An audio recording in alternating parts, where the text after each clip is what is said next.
कवन सो काज कठिन जग माही, जो नहीं होई तात तुम पाही। राम काज लगी तव अवतारा, सुनतहि भयउ पर्वताकारा।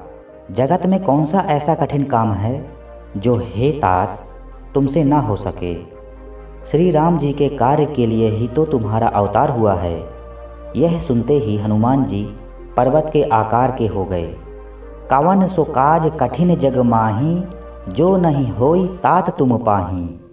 जीवन में नए आयाम हासिल करने के लिए, अधूरे स्वप्न और अधूरे लक्ष्य प्राप्त करने के लिए हम सदा प्रयत्नशील रहते हैं, पर सफलता हमेशा हमारा वर्ण नहीं करती। हमारे द्वारा लिए गए संकल्प, प्रण और निर्णय धरे रह जाते हैं। अक्सर हम कठिनाइयों से घबरा कर रुक जाते हैं और हार तक स्वीकार कर लेते हैं। अगर पथ पर अगर कांटे न हो, मार्ग में पत्थर न हो, तो मंजिल पर पहुंचने में उसको पाने की खुशी और संपूर्णता में कमी सी लगती है। आइए मिलकर तलाश करें उन संभावनाओं की जो हमें मंजिल तक पहुंचाएं और रास्ते की कठिनाइयों को जीतने का, उन पर विजय प्राप्त करने का रास्ता बताएं। भारतीय ज्ञान परंपरा में वेदों, उपनिषदों, पुराणों और विशेष रूप से श्री रामचरितमानस में जीवन की संपूर्णता को प्राप्त करने हेतु हमें अनेक उपाय मिलते हैं।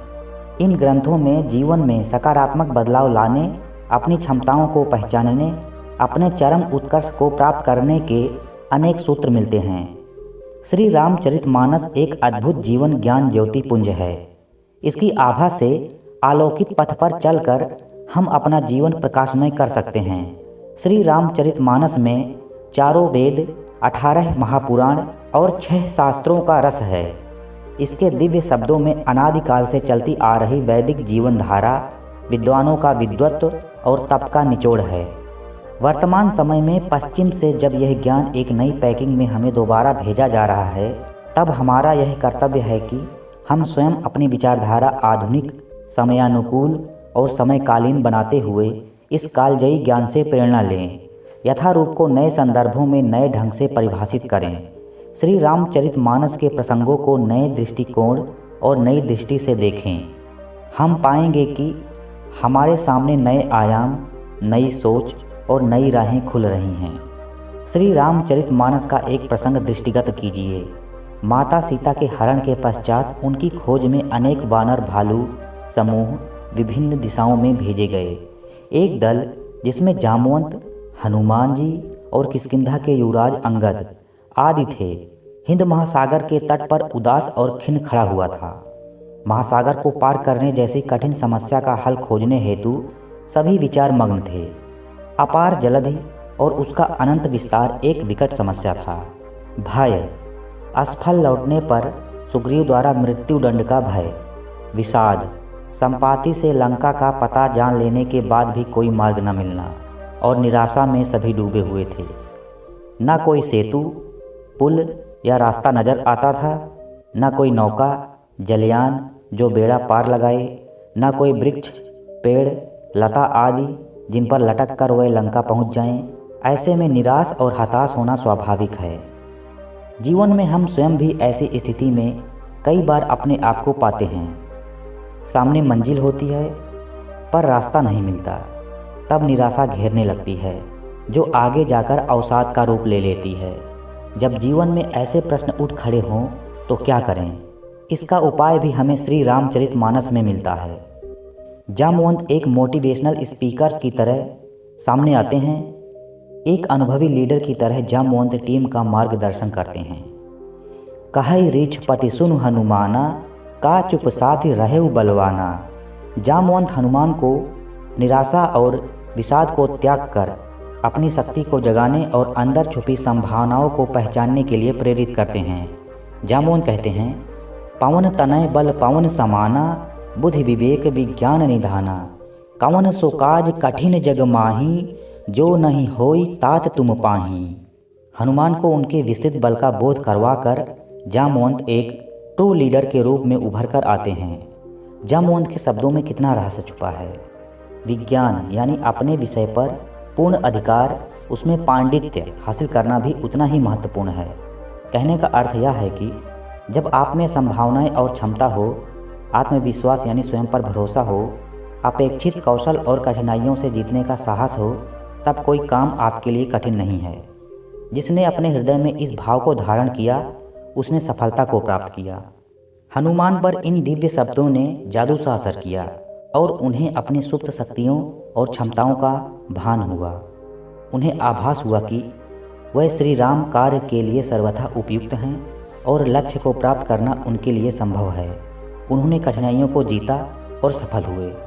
जब भी जीवन में निराशा घेर ले, मन उदास हो, अवसाद की छटा छाने लगे, चारों ओर अंधकार दिखाई दे, तो श्री रामचरितमानस के इन शब्दों का दीपक जलाएं।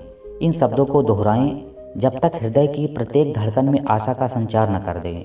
अपना ध्येय को पा लेने के लिए बल, अपनी क्षमताओं पर भरोसा और भविष्य की अपार संभावनाएं दिखाई देने लगेंगी। कठिनाइयों के पर्वत को पार कर पाना सुगम हो जाएगा। जीवन में कई बार इंसान खुद को विपरीत परिस्थितियों के बीच घिरा पाता है। मुसीबतों से पार पाने का कोई रास्ता दिखाई नहीं देता। जब सारे उपाय नाकाम हो जाते हैं तो हारकर प्रभु की शरण में आता है। प्रभु भी अपनी शरण में आए हुए को कभी निराश नहीं करते। जिस तरह मर्यादा पुरुषोत्तम भगवान श्री राम दीनों पर दया करने वाले कृपा के सागर हैं, उसी तरह उनके भक्त हनुमान जी भी शरण में आए भक्तों पर अपना स्नेह दिखलाते हैं। संकटों से उबारने की वजह से ही तो उन्हें संकट मोचन नाम मिला है। वैसे तो बजरंग बली को प्रसन्न करने के लिए हनुमान चालीसा, हनुमानाष्टक आदि का पाठ किया जाता है। लोग पूरे सुंदरकांड का भी पाठ करते हैं, पर श्री रामचरितमानस के किष्किंधा कांड के एक खास अंश का पाठ करने से भी वह भक्तों पर असीम प्रेम बरसाते हैं। यह वही प्रसंग है जब सीता माता की खोज में समुद्र के पार लंका भेजे जाने के लिए जामवंत हनुमान जी को उनके असीम अपार बल का स्मरण कराते हैं। इसके पाठ से बड़ी बाधाएं दूर होती हैं और सभी मनोरथ सिद्ध होते हैं। आइए किष्किंधा कांड के एक खास अंश का पाठ करते हैं। अंगद कहि जाऊँ मैं पारा, जिह संशय कछु फिरती बारा। जामवंत कह तुम सब लायक, पठइय किमि सबहि कर नायक। कहि रीछ पति सुन हनुमाना, का चुप साधि रहु बलवाना।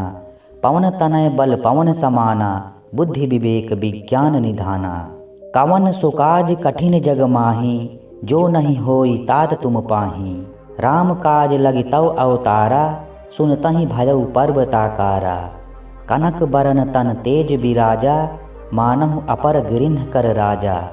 सिंहनाद करि बारहि बारा, लीलहि नाघउ जल निधि खारा। सहित सहाय रावणहि मारी, आनहु इहाँ त्रिकूट उपारी। जामवंत मैं पूछऊँ तोहि, उचित सिखावनु दीजहु मोहि। इतना करहु तात तुम जाई, सीतहि देखि कहु सुधि आई। तब निज भुज बल राजीव नैना, कौतुक लागी संग कपिसैना। इस वीडियो को अपने दोस्तों के साथ भी ज़रूर शेयर करें। ऐसे ज्ञानवर्धक और भी वीडियो देखने के लिए हमारे चैनल को अभी सब्सक्राइब कर लें। मिलते हैं अगली वीडियो में।